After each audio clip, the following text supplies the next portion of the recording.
नमः। प्यारे बच्चों, आज हम कक्षा 8वीं के चतुर्थ पाठ का अध्ययन करेंगे। चतुर्थ पाठ अर्थात पाठ 4, जिसका शीर्षक है नीति श्लोका। नीति श्लोका का अर्थ होता है कि नीति के श्लोक।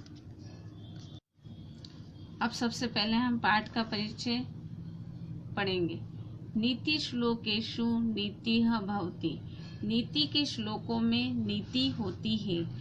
जीवन विषय, जीवन के विषय में, समाज विषय, समाज के विषय में, राष्ट्र विषय, तो राष्ट्र के विषय में, धर्म, वैराग्य, संस्कार, परोपकार आदि विषय, प्रामाणिकम, सुचिंतनम, वैज्ञानिकम च चिंतनम नीति श्लोकेषु लभ्यते।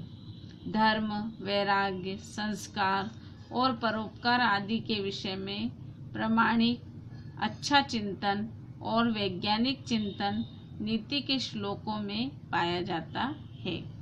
संस्कृते नीतिम आश्रित्य श्लोक रचनायाः, शतक रचनायाः च परंपरा अति प्राचीना विद्यते। संस्कृत में नीति को आधार बनाकर श्लोक रचना करने की और शतक मतलब 100 श्लोकों का संग्रह रचना करने की परंपरा अति प्राचीन है। वस्तुतः अल्पेह शब्देह महनीय भावनाम उदात्त विचाराणाम श्रेष्ठ विचार्याणाम च महत्वपूर्णम विवरणम नीति श्लोकेषु लभ्यते।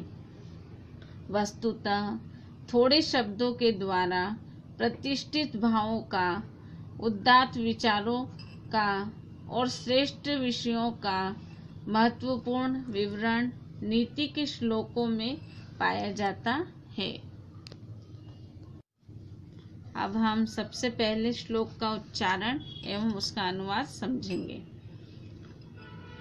अर्थागम्यो नित्यमरो गीता च प्रिया च भार्या प्रियवादिनी च वष्ट्यश्च पुत्रो अर्थकरी च विद्या षड जीवलोकस्य सुखानि राजन। अर्थात इस श्लोक का अर्थ देखेंगे हम कि हे राजन, नित्य धन का आगमन हो, निरोगिता हो, घर में कोई भी बीमार न हो, पत्नी प्यारी हो और प्रिय बोलने वाली हो, आज्ञा का पालन करने वाला पुत्र हो, मतलब पुत्र हो और आज्ञाकारी हो, और धन का संग्रह कराने वाली विद्या हो। ये 6 संसार के सुख हैं। अब हम दूसरे श्लोक का उच्चारण एवं अनुवाद समझेंगे।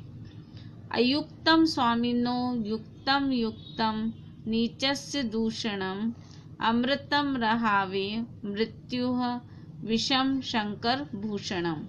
अर्थात समर्थ या शक्तिशाली व्यक्ति के लिए अनुचित भी उचित हो जाता है और नीचे स्तर के मतलब असमर्थ व्यक्ति के लिए उचित भी अनुचित हो जाता है। जैसे राहु को अमृत पीने से भी मृत्यु मिली और विषपान करना शंकर जी के लिए भूषण हो गया। अब हम तीसरे श्लोक का उच्चारण एवं अनुवाद समझेंगे।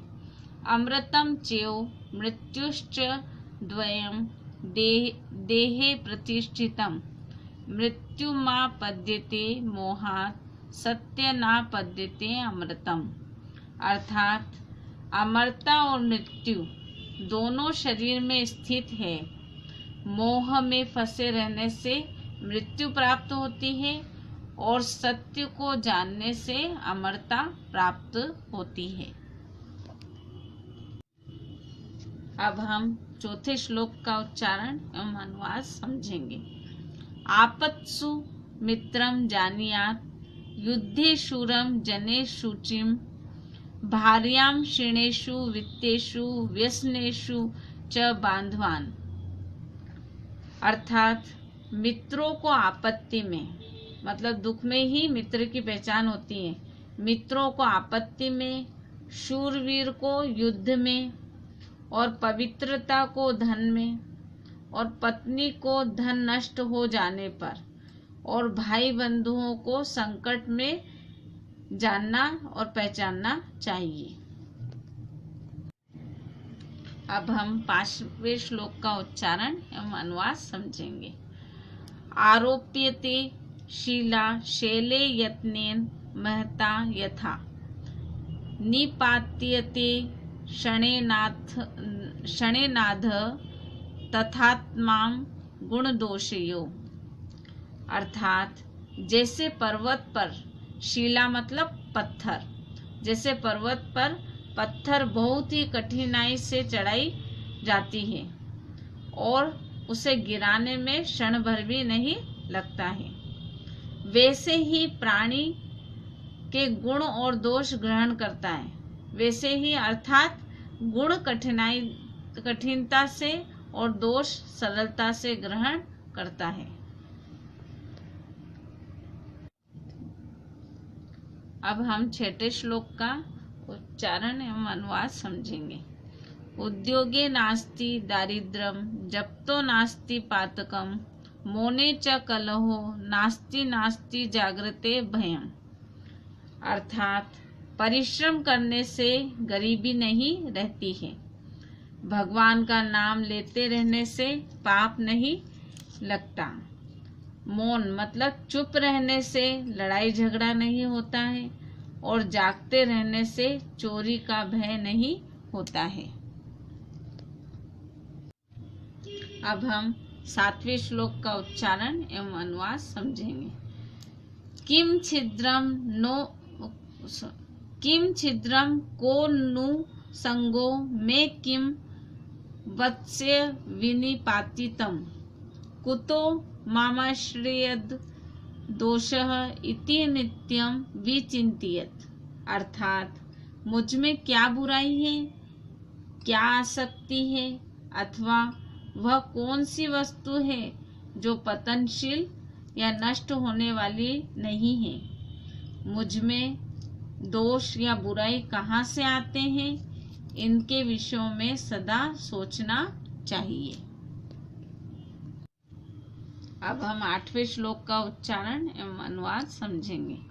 गुणेषु क्रियताम यत्नः किमाटोपे प्रयोजनम, विक्रियन्ते न घंटा भिगर्वः शिरविवर्जिताः। अर्थात गुणों के उपार्जन में प्रयास करना चाहिए। बाहरी आडंबर, बाहरी दिखावे से क्या लाभ, क्योंकि घंटी लटकाने से दूध न देने वाली गाय नहीं बिकती है। अब हम 9वें श्लोक का उच्चारण एवं अनुवाद समझेंगे।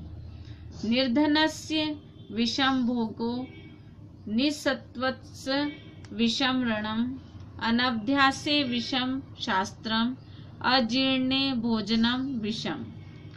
निर्धन के लिए भोग विलास विष है, असक्त मतलब शक्तिहीन के लिए युद्ध विष है, अभ्यास न करने के लिए शास्त्र विष है, और अपच होने पर भोजन विष है।